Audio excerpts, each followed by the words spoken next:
Saat lagi, Anda akan menyaksikan Sapa Indonesia Malam, didukung oleh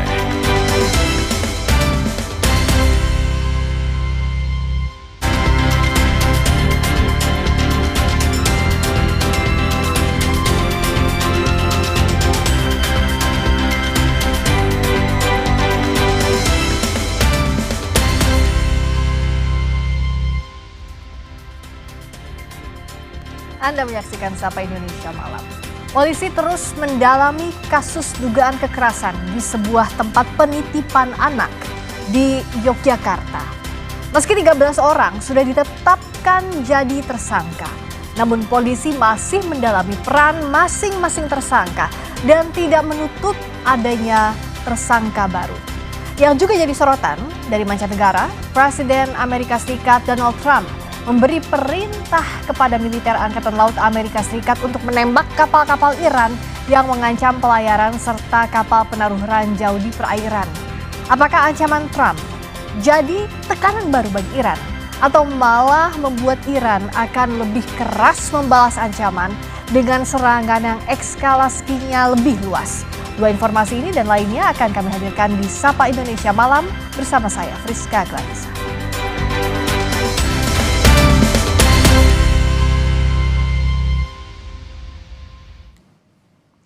Saudara, di tengah gencatan senjata, Hizbullah mengeklaim menembak jatuh drone Israel di Lebanon. Tembakan rudal diluncurkan Hizbullah ke drone Israel sebagai perlawanan atas serangan Israel di Lebanon Selatan.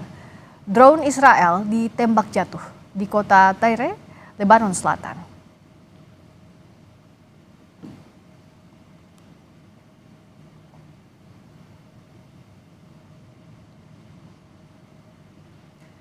Militer Israel merilis video kontak tembak antara tentara Israel dan pasukan Hizbullah.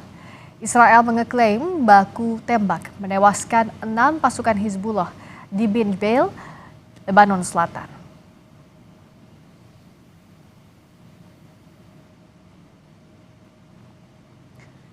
Militer Israel mengeklaim menemukan gudang rudal anti-tank Hizbullah di Lebanon Selatan. Israel menyebut rudal yang ditemukan akan digunakan Hizbullah untuk menyerang Israel.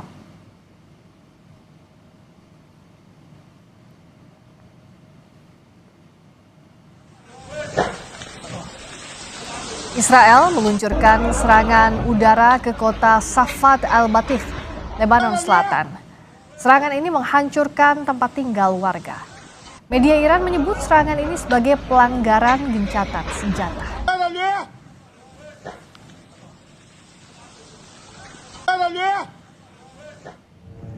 Di Hadata, Lebanon Selatan, serangan udara Israel juga menghantam sejumlah bangunan. Akibat serangan ini, sejumlah bangunan hancur.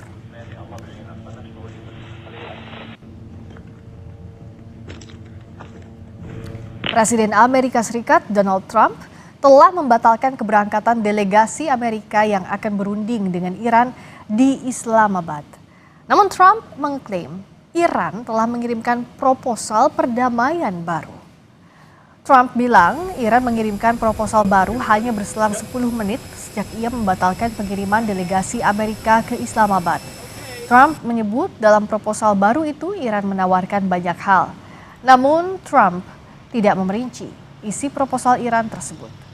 Trump kembali menekankan syarat perundingan adalah Iran tidak akan memiliki senjata nuklir. Sebelumnya, utusan khusus Amerika Steve Witkoff dan Jared Kushner dijadwalkan berangkat ke Pakistan untuk berunding dengan Iran. Namun menurut Trump, Iran hanya bertemu dengan pejabat Pakistan dan tidak membuka jalur dialog dengan Amerika. I'll deal with whoever we have to, but there's no reason to wait 2 days, have people traveling for 16, 17 hours. We're not doing it that way. We'll do it when they want. They can call me. We have all the cards. We've won everything. We have all the cards. They gave us a paper that should have been better. And interestingly, immediately when I canceled it, within 10 minutes we got a new paper that was much better. We talked about they will not have a nuclear weapon. It's very simple. Look, That whole deal is not complicated. Iran cannot have a nuclear weapon. Very simple.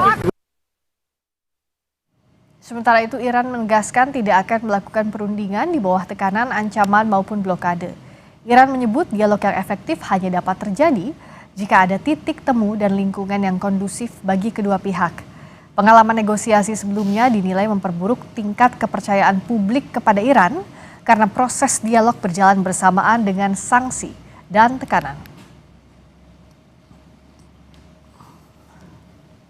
و هم نشون دهنده این هست که طرف آمریکایی نه تنها حسن نیت نداره بلکه سوء نیت داره. اگر شما نتوانید تعهدات حداقلی خودتون رو در دوره آتش بس اجرایی بکنید چگونه میخواهید به شما اطمینان وجود داشته باشه که بتوانید یک توافق کلی‌تری رو اجرا بکنید.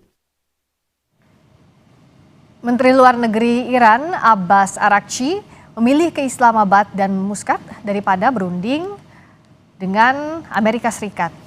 Anggota parlemen Iran yang juga mantan Menteri Luar Negeri Manouchehr Mottaki menjelaskan kunjungan diplomatik Menlu ke Islamabad dan Muscat adalah untuk menjelaskan posisi Iran kepada dua negara yang sebelumnya mengatur negosiasi dengan AS. Mottaki menegaskan Teheran tidak akan melakukan negosiasi tanpa terlebih dulu menyatakan syarat-syarat mereka. Iran mengajukan tuntutan antara lain gencatan senjata mencakup Lebanon dan pembebasan aset-aset Iran. Iran berharap Amerika Serikat memenuhi dulu tuntutan itu sebelum melanjutkan perundingan. من فکر کنم که ما علالقاعده باید شروطمون رو برای مذاکره قبل از پرواز نگیم که آتش بس باید شامل لبنان هم بشود، دارایی ها باید آزاد بشود و بعضی کارهای دیگری که امریکایی‌ها باید بکنن. اینها قبل از تصمیم به رفتن برای مذاکره باید اعلام بشود، امریکا به اونها عمل بکند، ما نتیجهش رو ببینیم. Serangan ke permukiman warga di daerah Lebanon Selatan masih terjadi di tengah perpanjangan waktu gencatan senjata antara Israel dan Lebanon. Kondisi yang sangat kontradiktif ini mengakibatkan sejumlah fasilitas warga rusak parah. Meskipun Israel dan Hizbullah mengeklaim serangan ditujukan ke struktur militer.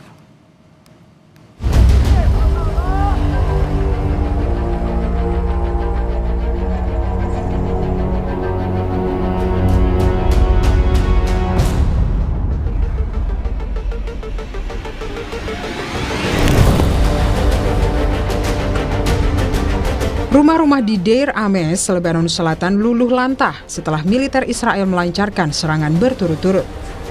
3 kali serangan Israel menghancurkan sejumlah bangunan, membuat warga terpaksa tinggal di jalan karena kehilangan rumah. العدو الإسرائيلي في عنده لجنة ميكانيزم بيجي يكشف بس يلاقي عندي كبسونة مش رصاصة كبسونة ساعتها أنا بتحمل المسؤولية بس لما فيش عندي شيء وعندنا عدو غاشم يضرب من دون سبب بيعتدي على المدنية وهذا البيت 15 سنة أنا وعمر فيه بعد ما خلصت الدين اللي عليه بيجي بيقعدني بالشارع هيك أنا بشكي لرب العالمين شو بدي أقول لك. Serangan tak hanya dilancarkan Israel. Hizbullah juga meluncurkan sejumlah drone yang ditujukan ke fasilitas militer Israel di wilayah Lebanon Selatan. Dari visual yang disiarkan Al-Manar TV, serangan drone Hizbullah diarahkan ke kendaraan militer jenis Humvee yang melintas di kawasan Kantara. Sebelumnya, Donald Trump mengklaim tak ada masalah antara Lebanon dan Israel. Trump juga mengaku telah melakukan pertemuan yang luar biasa dengan pejabat tinggi dari kedua negara, serta yakin tidak akan ada serangan saat gencatan senjata tambahan selama 3 minggu ke depan. They actually like each other, Lebanon and Israel.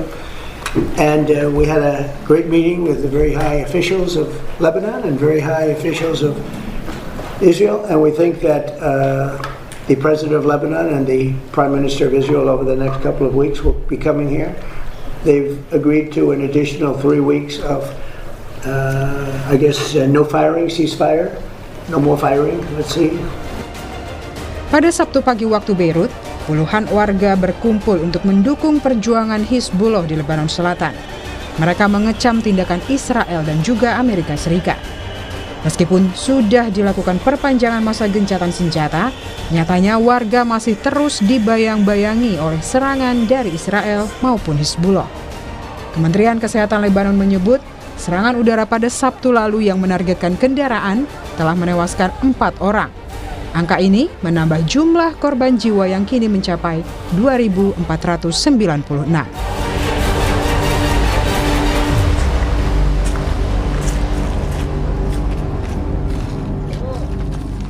Yang juga jadi perhatian, insiden penembakan terjadi di acara jamuan makan malam jurnalis Gedung Putih yang dihadiri Presiden Amerika Serikat Donald Trump. Trump bersama pejabat tinggi Amerika lainnya langsung dievakuasi dari lokasi.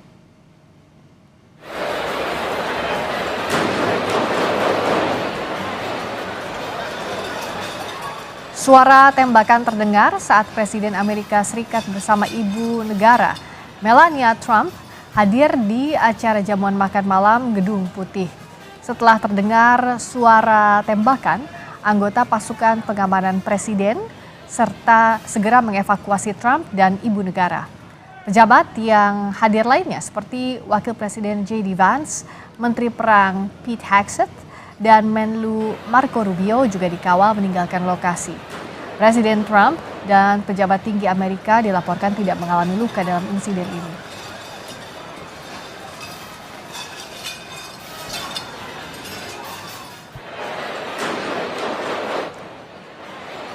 Pasca insiden penembakan di acara jamuan makan malam tersebut, Presiden Trump mengapresiasi kinerja aparat keamanan yang berhasil meringkus pelaku penembakan. Trump menyebut pelaku penembakan sebagai orang gila. Trump mengeklaim penembakan tersebut ditargetkan untuk dirinya, tapi aparat keamanan berhasil menangkapnya.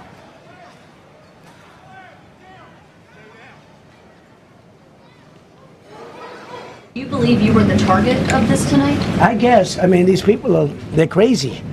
They're crazy, and you never know. He was very far away from me. He had to go through a lot.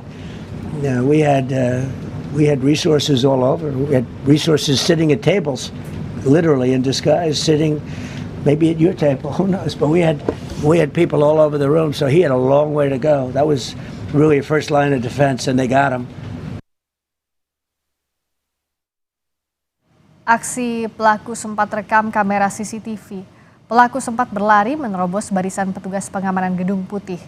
Pelaku sempat melepaskan sejumlah tembakan. Salah satunya dilaporkan mengenai anggota pengamanan presiden.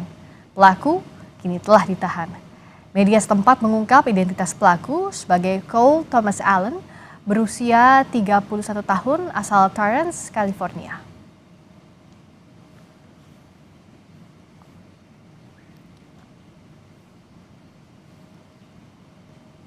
Saudara, sesaat lagi kami kembali dengan informasi. Presiden Donald Trump memberi perintah kepada Angkatan Laut Amerika Serikat berupa tembak kapal Iran yang dianggap mengganggu.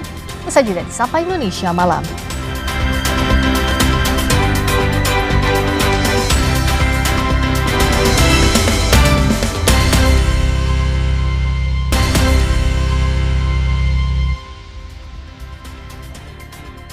Kembali di Sapa Indonesia Malam bersama saya Friska Clarissa. Presiden Amerika Serikat Donald Trump memberi perintah kepada Angkatan Laut Amerika Serikat yang makin membuat Selat Hormuz memanas. Perintah ini berupa tembak kapal Iran yang dianggap mengganggu. Pernyataan ini disampaikan oleh Menteri Perang Amerika Serikat Pete Hegseth yang bilang bahwa Trump memberi wewenang kepada Angkatan Laut Amerika Serikat untuk menghancurkan kapal cepat Iran manapun yang mencoba memasang ranjau di perairan atau mengganggu jalur pelayaran Selat Hormuz.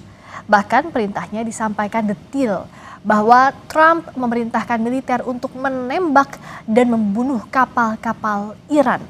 Hegseth juga menyebut bahwa Amerika akan membersihkan ranjau laut yang dipasang Iran di Selat Hormuz. Pentagon memberikan jangka waktu pembersihan dengan kemungkinan membutuhkan waktu selama 6 bulan. President Trump has authorized the United States Navy to destroy any Iranian fast boats that attempt to put mines in the water or disrupt passage through the Strait of Hormuz, to shoot and kill. Our commanders have clear rules of engagement. If Iran is putting mines in the water or otherwise threatening American commercial shipping or American forces, we will shoot to destroy. No hesitation, just like the drug boats in the Caribbean. Televisi pemerintah Iran menayangkan rekaman pada hari Sabtu yang diduga menunjukkan kapal kargo dan kapal tanker minyak terhenti di Selat Hormuz. Waktu, lokasi, dan isi rekaman yang dipublikasikan oleh media Iran tidak dapat diverifikasi secara independen. Blokade di dekat pelabuhan-pelabuhan Iran termasuk yang berada di Selat Hormuz telah dilakukan Amerika Serikat sejak 13 April lalu. Dan hal ini memicu lonjakan harga energi dunia.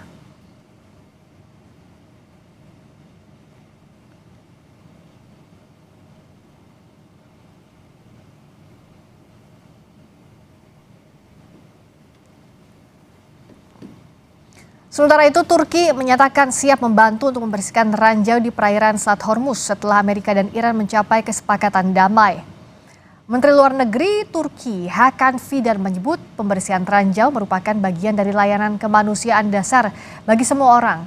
Upaya ini tidak bisa diartikan sebagai memihak dalam perang.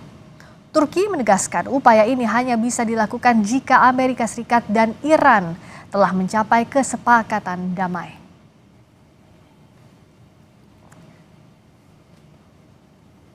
Allah korusun tekrar başlaması mümkün bir savaşta tekrar bir tarafmış gibi bir ortaya çıkma söz konusu olursa burada tabii bizim hassasiyetlerimiz var. Orada başka bir pozisyondayız. Şimdi bunu bizim ortaklarımız da çok iyi anlıyorlar.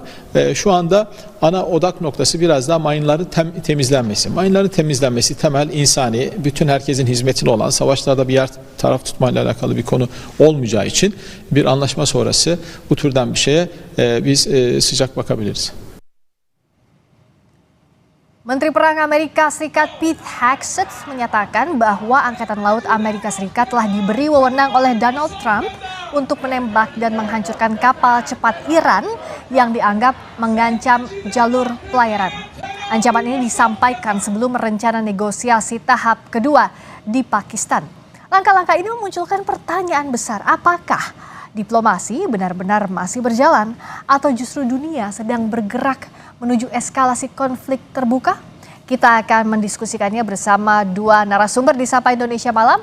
Ada Atasé Pertahanan Iran 2009-2012 Majen Purnawirawan Budi Pramono dan Mujtahid Hashim, pengamat geopolitik dan Timur Tengah sekaligus Direktur The Axis Resistance Institute.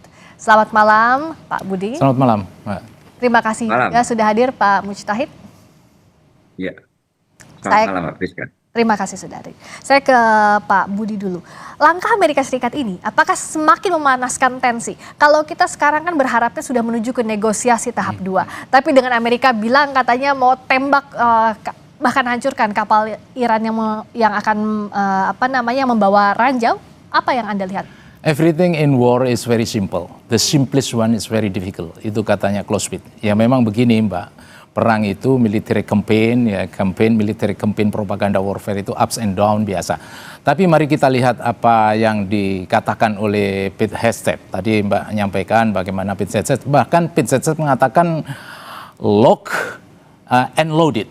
Nah, dalam terminologi, military terminologi, ketika dibilang locked and loaded, artinya sudah senjata ini sudah terkunci, tinggal buka kunci karena loaded, munisi sudah terisi, tinggal tembak. Nah, ditambah lagi dengan apa yang disampaikan oleh Trump bahwa shoot and kill, right? Yep. Nah, kalau udah shoot and kill, ini artinya direct kinetic engagement. Jadi bukan lagi terminologi biasa yang selalu kita pakai ROA, jadi what you call it, rule of engagement. Bahkan sekarang naik menjadi direct kinetic engagement, artinya serius. Jadi kalau selama ini menyampaikan koersif, militer koersif, ini lebih dari itu untuk menuju ambang benar-benar perang total di ambangnya. Kenapa? Karena sekali saja terjadi letusan, nah ini yang akhirnya memicu. Nah, seperti apa? Karena kita kan lesson learned, banyak sekali itu perang-perang besar yang dimulai dengan adanya tembakan ke kapal-kapal kecil. Ingat itu waktu Spanyol sama Amerika, ingat itu Vietnam sama Amerika. Dari kapal-kapal kecil, penembakan kecil sehingga jadi besar. Nah, kembali lagi dengan shoot and kill. Ini saya pikir Trump dalam hal ini dia ingin merubah kalkulasi perangnya Iran. yang selama ini dengan swombut saja itu bisa menahan dan kiranya bisa katakanlah memang bukan conventional warfare mengalahkan US force, naval US force, tapi at least irritating, at least mengganggu. Nah ini kalau menurut saya Trump pengennya merubah itu, dan yang tidak kalah pentingnya, inilah namanya teori lempar pesan ya, dalam military terminology. Jadi Trump ini ingin show off bahwa kepada Iran, hai Iran, jangan kau gunakan ini Hormuz sebagai leveragemu, sebagai sandramu dalam pelayaran global yang merubah energi global dunia naik turun seperti ini. Yang selama ini memang digunakan. Exactly. Nah ini kan digunakan sama dia, makanya jangan kau gunakan. Kemudian bagaimana dengan pesannya Trump kira-kira kepada pasar dunia? Nah ini Trump ingin menunjukkan bahwa si control belong to me. Jadi untuk mengkontrol sini masih punya aku, katanya si Trump. Okay. Nah, yang tidak kalah pentingnya, Trump ini juga menunjukkan terhadap proksi-proksi yang ada. Bahwa apa? Bahwa semua negara teluk ini, saya masih bisa melindungimu loh. Teman-teman dia yang di mana pangkalan Amerika dari itu situ. selama ini yang dikhawatirkan. Iya, itu dikhawatirkan juga. Ini eskalasi kan di Hormuz. Create doubt, jadi mencipta keraguan from the beginning. Nah, makanya 3 ini benar-benar Trump inginkan bagaimana ya caranya agar saya Iran ini, saya rubah kalkulasinya, kemudian agar Iran jangan menggunakan Hormuz sebagai leverage, jangan sekali-kali negara teluk tidak percaya lagi sama dia. Nah, dalam kondisi seperti ini apakah Mas Mustahid bahwa ya semakin jauh kita dari pintu perundingan? Karena kalau bicara soal negosiasi kedua dan kita berkaca pada negosiasi sebelumnya yang juga gagal, apakah artinya kita tidak bisa berharap dengan upaya diplomasi dalam kondisi seperti ini, Mas Mustahid? Ya, benar kata Pak Budi tadi ya, ini bagian dari psikologi perangnya Amerika. Dia akan memberikan tekanan yang maksimum terhadap Iran, sehingga dia akan mendapatkan leverage, itu akan dijadikan leverage dalam negosiasi. Tapi yang kita lihat ketika argumentasinya itu adalah untuk melancarkan navigasi, terutama kapal-kapal tanker yang di Selat Hormuz, apa yang dilakukan oleh Trump sebenarnya itu adalah kontraproduktif ya, karena bisa dibilang double blockade di Selat Hormuz. Di satu sisi Iran mengendalikan Hormuz, dia yang kira-kira sekarang ini Iran akan mengadministrasikan lah seperti itu ya, Selat Hormuz. Dan yang kedua, Amerika juga melakukan blokade terhadap kapal-kapal yang akan ke pelabuhan-pelabuhan Iran ataupun juga keluar dari pelabuhan Iran. Ini justru akan menyebabkan suplai minyak dunia akan terus berkurang. Kita tahu bahwa saat ini sekitar menurut International Energy Agency itu sekitar 10 sampai 13 juta barrel ya per hari ya, itu nggak keluar dari Selat Hormuz yang sebelumnya sekitar 20 juta barrel. Itu tentu kalau misalnya berkepanjangan akan menyebabkan krisis energi yang lebih besar. Meskipun kemarin International Energy Agency telah mensuplai ya cadangan minyak sebesar 400 juta barrel, terutama untuk di pasar-pasar Asia, tapi ini tidak cukup kalau misalnya tidak cepat diselesaikan masalah Hormuz ini. Nah, ini di satu sisi Mbak, tapi kalau kita lihat realitas yang ada sekarang ini ya sebenarnya sudah lebih cooling down ya. Kalau kita lihat ya pergerakan yang ada di Iran misalnya, adalah penerbangan mulai dibuka ya, dari Iran ke Istanbul, Iran ke Muscat, terus kemudian juga akan dibuka lagi ke Qatar, dan penerbangan domestik mulai dibuka. Ini saya lihat sebenarnya ya kenyataan yang ada di lapangan itu berbeda dengan retorika yang dimainkan oleh Trump ataupun juga Pete Hegseth tadi ketika berbeda dengan tensi di awal-awal perang ya Mas ya?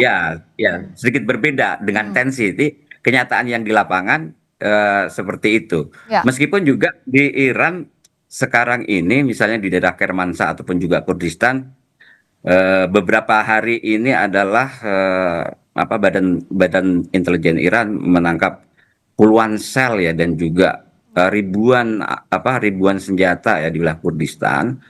Namun secara umum masih terkontrol dan situasi lebih kondusif di Iran. Jadi pergerakan sipil itu mulai dibuka. Ya. Ini berbeda dengan tensi yang dimainkan oleh Amerika Serikat ketika dia akan mengancam kapal-kapal Iran. Gitu. Ya, kalau tadi kita lihat posisinya di perairan bahwa Amerika Serikat itu sudah menarget, tidak hanya menarget, bahkan shoot and kill tadi perintahnya. Seberapa kuat Iran bisa merespons ini? Bahkan IRGC sebenarnya menunggu-nunggu untuk perang secara terbuka di maritim. Begini Mbak, kalau IRGC menunggu-nunggu waktunya, ini saya pikir salah satu pejabat Iran yang mengatakan welcome to the jungle warfare, saya pikir itu ya, itu memang kalimat itu. Nah, kalau Mbak mengatakan sampai seberapa jauh siap, tentunya ini siap dari awal, siap from the beginning. Begini Mbak, dia akan siapkan tentunya di sini yang namanya asimetrik berlapis. Asimetrik berlapis tentunya dia akan menggerakkan rudal yang selama ini merupakan andalan dia. Rudal Iran ini produksi yang terbesar di Timur Tengah. Nah, kemudian yang tidak kalah pentingnya, dia akan drone yang dia bilang bahwa ini drone ini murah. Ya, cuman ratusan juta kalau dibanding dengan drone-nya Amerika sampai ratusan miliar dalam hal ini, dan ini juga dibarengi dengan kekuatan dia di mana dia telah menabur ranjau laut di sana. Nah, ranjau laut ini Mbak, nanti mungkin kita akan perdalam ya. Ada certain people mengatakan bisa sekian bulan dan lain sebagainya. I'm afraid to see that. Saya agak kurang berani mengatakan itu. Kenapa? Karena kita membersihkan ranjau laut itu tidak semudah yang kita bayangkan. Ranjau laut modern ini pun kita tergantung juga. Ini ranjau laut yang magnetik kinetik kapal, ataukah ranjau laut yang disentuh kemudian dia meledak. Kemudian letak ranjau ini pula yang ada di Hormuz. Hormuz kita tahu kan bagaimana kedalamannya itu sekitar puluhan kilometer ke bawah, dan ini ada palung di sana. Nah, ini kalau misalnya ranjau tersebut masuk ke dalam itu namanya lumpur, nah tentunya ini kan sulit tercover kemudian. Nah, belum lagi ditambah dengan arusnya laut di sana. Nah, belum lagi yang paling penting adalah trust. Apa iya kalau seandainya ranjau laut itu dibilang sudah bersih, kemudian pelayaran internasional feel free ya kan? Masih hesitate lah menurut saya ya. Nah, kemudian yang tidak kalah pentingnya, ranjau ini bagaimanapun juga Mbak, katakanlah ya 90% disapu bersih, katakanlah ya. Itu yang 10% saja udah cukup untuk ngabisin Hormuz. Jadi very doubtable lah Mbak. Nah, kalau misalnya Mbak tadi menyampaikan begitu, kemudian swarm-nya dia bergerak, nah ini di daerah, karena Iran tahu bahwa ini gerakan dari selatan, ini akan dibarengi dengan perang cyber tentunya, akan dibarengi dengan leverage of Hormuz. Kemudian dibarengi lagi, ya itu yang selalu saya sampaikan, kalau misalnya saya perang darat, maka pasukan-pasukan yang 8 lapisan akan siap menerima satu pasukan Amerika dalam hal ini. Itu menurut saya. Nah, dalam kondisi seperti ini Pak Mujtahid, dan kalau kita tadi bahas di awal, ya diplomasi, dialog itu masih jauh panggang dari api lah. Dalam kondisi seperti ini, apa yang harus disiapkan oleh masing-masing ya, baik itu Amerika Serikat maupun Iran, pada faktanya di lapangan, bukan berdasarkan retorika dari Pentagon misalnya Pak Mujtahid? Nah, ini sebelum masuk ke sana ya Mbak ya, mungkin kalau Trump dan juga Pete Hegseth kemudian tadi juga ada sambutan dari Turki, dia siap untuk membantu untuk menyingkirkan ranjau di Hormuz setelah aman. Jadi sebenarnya ini bagian dari kampanye saja Mbak, karena Iran tidak mengakui bahwasanya dia menebar ranjau di Selat Hormuz. Dan Iran saat ini berbeda dengan tahun 80 ketika perang dengan Iran-Irak yang dia masih membutuhkan ranjau ya.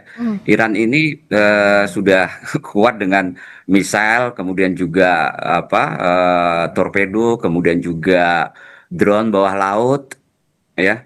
Jadi saat ini untuk mengontrol Selat Hormuz itu Iran tidak membutuhkan ranjau. Ini informasi dari satu sisi ya, dari pihak Iran ya. Kalau dari pihak Amerika kan dibilang bahwasanya ada ranjau di sana, Amerika akan kirim untuk membersihkan ranjau-ranjau itu.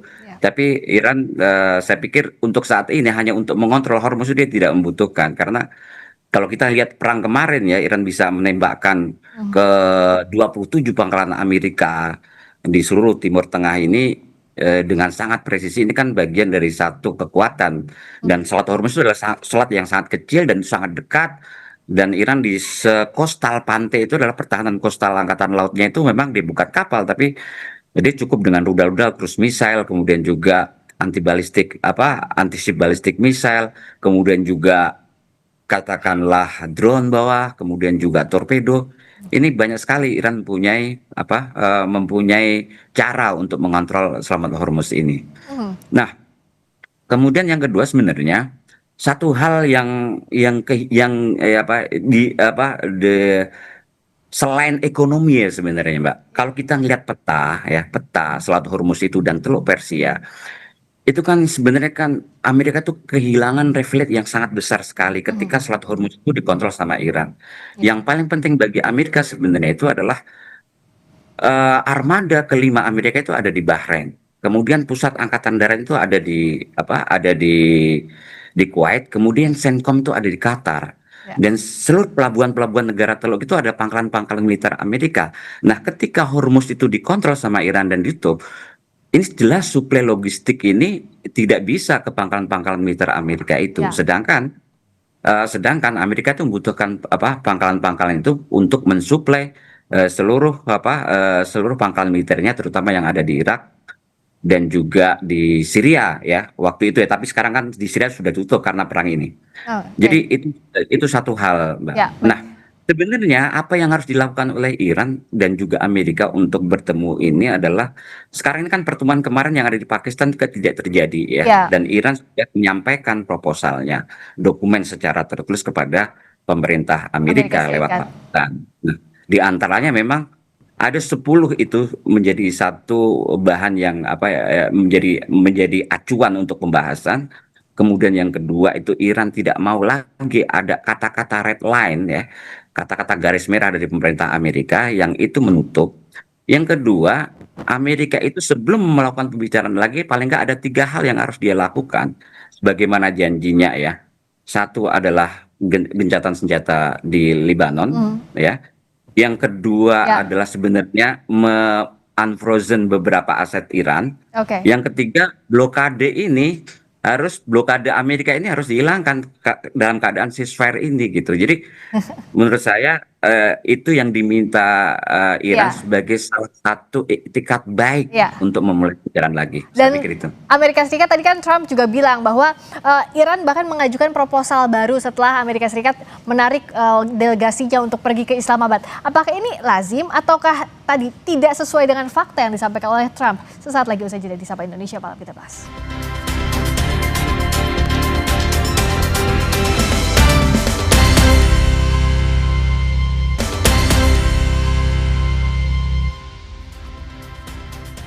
Kembali di Sapa Indonesia Malam bersama saya Friska Clarissa dan 2 narasumber atas pertahanan Iran 2009-2012, Maijen Purnawirawan Budi Pramono dan Mujtahid Hashim, pengamat geopolitik dan Timur Tengah sekaligus Direktur The Axis Resistance Institute.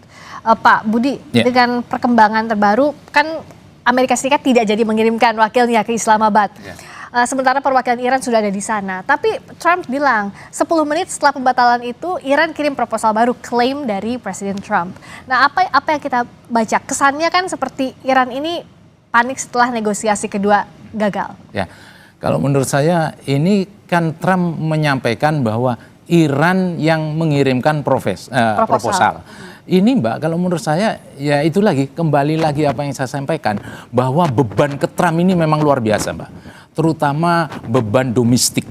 Nah, beban domestik ini kan selalu Trump tunjukkan ke dalam domestik internalnya dia bahwa dia selalu jagoan. Kan gitu kan. Nah, ini dia pertahankan. Makanya yang namanya exit Trump yang seperti ini, dia keluar pelan-pelan keluar tapi tetap membawa dignity-nya, tetap membawa maganya, tetap membawa first Amerikanya, tetap ngaku menang. Betul, exactly. Ini private interest yang menurut saya pastinya akan mempengaruhi Trump. Mbak bayangkan aja, baru shoot and kill tadi yang saya sampaikan, berapa itu pesan yang mau disampaikan oleh Trump, mulai dari pesan ke negara-negara Teluk, kemudian pesan rubah kalkulasi Iran, kemudian pesan-pesan yang lain bahwa dia tetap menunjukkan bisa kontrol C, ya, bukan hanya C denial seperti yang Iran lakukan.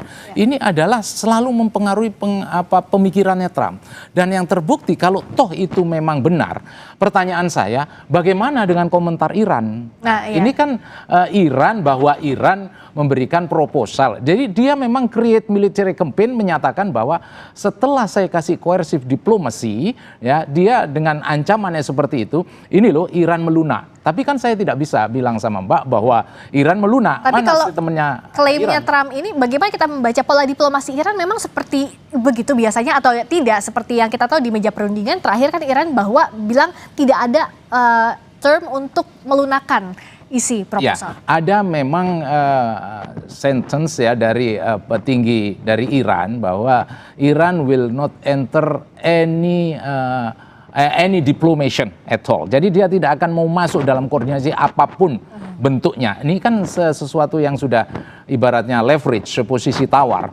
Tapi yang selalu naik turun dengan tiba-tiba ada shoot and kill, ini kan dari pihak Trump. Ya. Jadi bukan dari pihak Iran. Kalau menurut saya Iran sendiri ini sekarang semakin lama semakin ini Mbak, semakin mengeras, semakin solid bahwa dia siap untuk tidak melakukan negosiasi.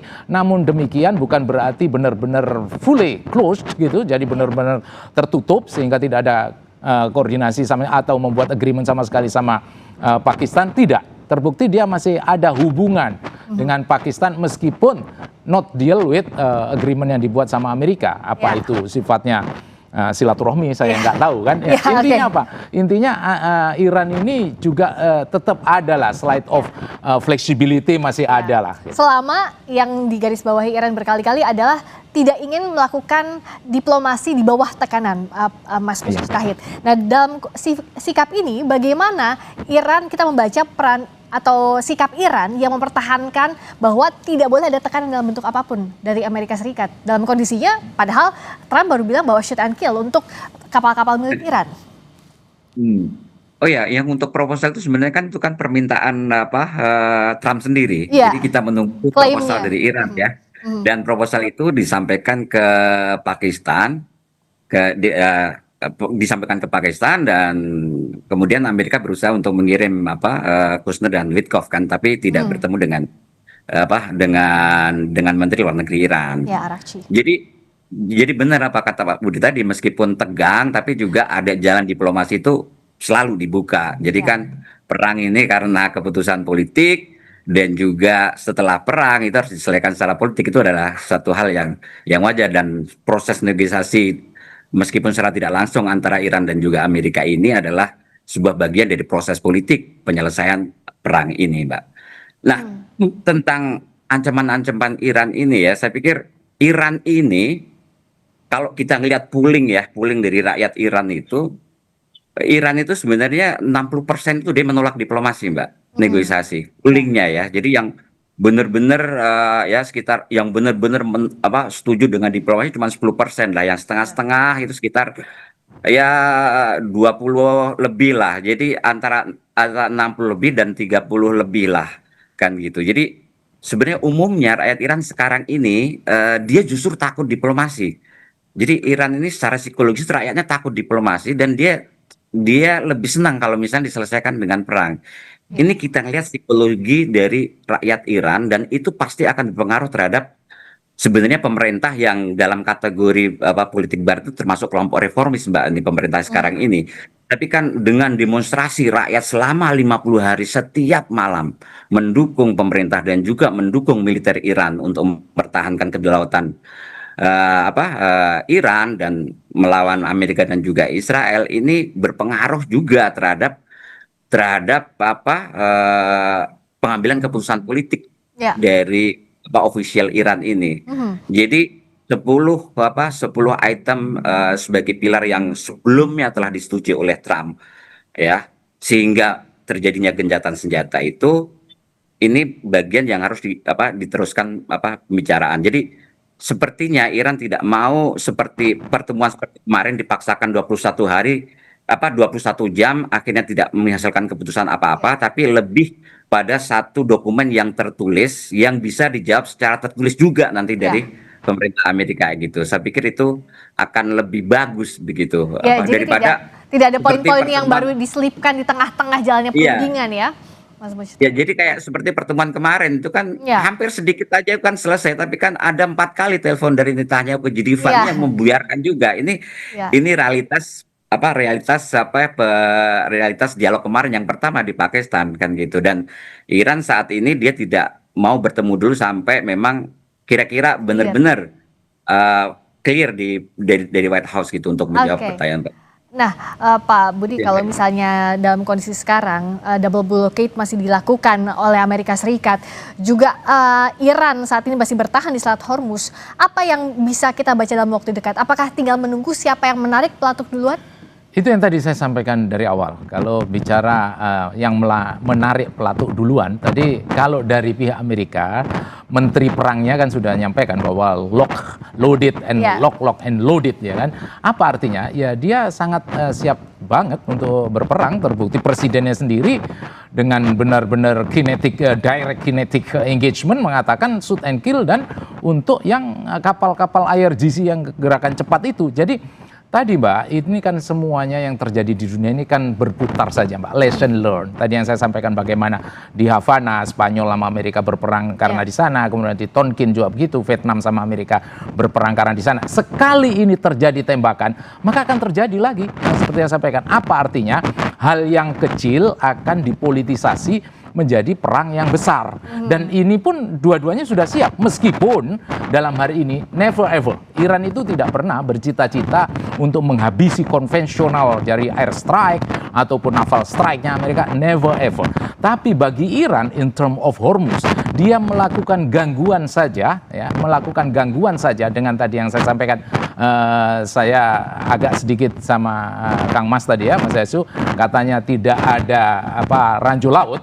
I'm not so sure. Karena apa? Karena dibilang sama Sun Tzu bahwa everything in war based on the deception. Saya nggak tahu apakah ini deception, pengelabuannya akal bulusnya itu kan Iran, atau akal bulusnya Amerika juga untuk exaggeration, untuk membesar-besarkan. Tidak ada sebetulnya ranjau, tapi dibilang ranjau. Nah, sekali lagi Mbak, kalau bicara kesiapan, maka sangat siap yang tadi saya sampaikan sama Mbak, asimetrik. Dua-duanya sama. Sama, betul. Ya, oke, dan kita akan lihat apakah memang tensinya akan semakin tinggi dan diplomasi jadi hal yang tidak bisa dicapai dalam waktu dekat ini di Hormuz, salah satu pertaruhannya nanti. Terima kasih Pak Budi atas waktunya di Sapa Indonesia Malam. Terima kasih juga Mas Mujtahid sudah bergabung di Sapa Indonesia Malam. Kita bertemu lagi. Terima kasih Mas. Berikutnya saudara, kami kembali dengan sorotan lainnya dari dalam negeri. Puluhan balita jadi korban kekerasan daycare atau tempat penitipan anak Little Aresya di Yogyakarta. Sesaat lagi di Sapa Indonesia Malam.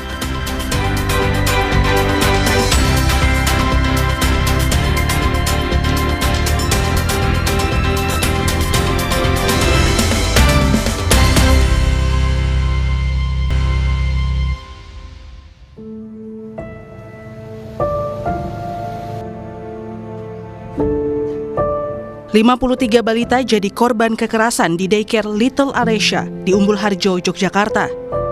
Kasus ini terungkap setelah polisi menggerebek tempat penitipan anak tersebut Jumat lalu. Polisi menangkap 30 orang, 13 diantaranya ditetapkan jadi tersangka, termasuk kepala yayasan dan pengasuh anak daycare Little Aresya. Nanti ini bisa berkembang lagi, tergantung nanti proses pengembangan, dan mungkin ada keterangan-keterangan tambahan dari 13 yang saat ini sudah diamankan oleh Polresta Yogyakarta.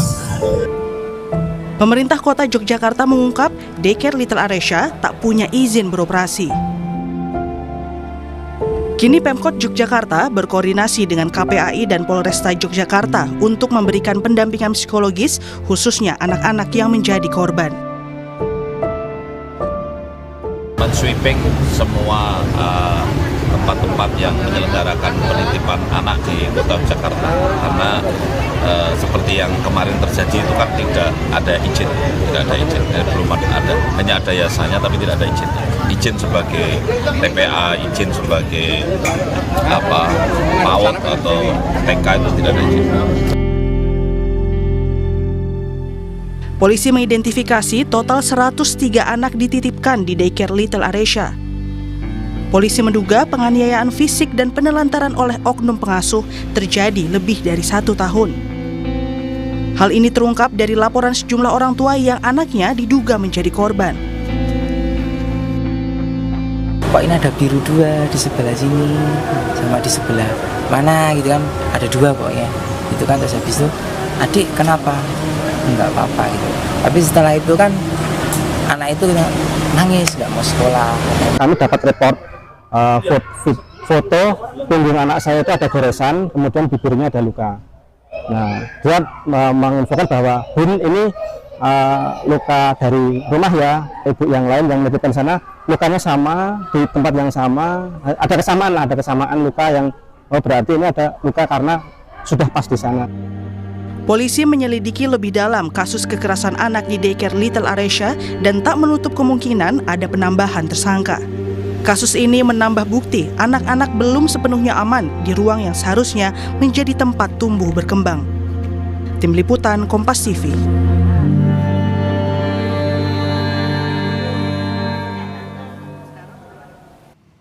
Yang juga jadi perhatian, Bandara Imam Khomeini di Teheran kembali menerbangkan penumpang.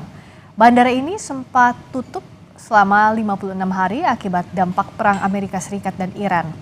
Bandara Imam Khomeini menjadi salah satu bandara nasional terpenting khusus penerbangan internasional. Saat kembali beroperasi Sabtu lalu, otoritas bandara telah membuka 6 penerbangan diantaranya menuju Istanbul, Turki, Muscat, Oman, dan Madinah, Arab Saudi untuk jemaah haji. Otoritas Bandara Imam Khomeini menyatakan fasilitas dan infrastruktur bandara siap melayani penumpang. Penumpang lega, penerbangan komersial kembali dibuka agar rencana dan pekerjaan mereka tidak semakin tertunda.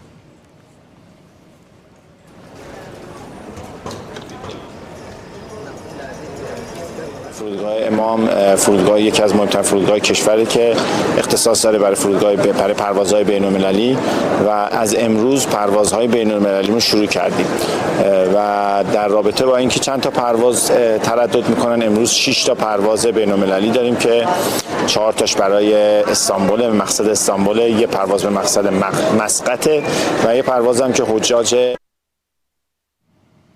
Saudara, terima kasih Anda telah menyaksikan Sapa Indonesia Malam. Perbarui terus informasi Anda di Kompas TV dengan 3 botol air mineral 700 ml yang setara dengan 2 liter air untuk 1 hari penuh kesejukan. Saya Friska Clarissa, selamat malam, sampai jumpa.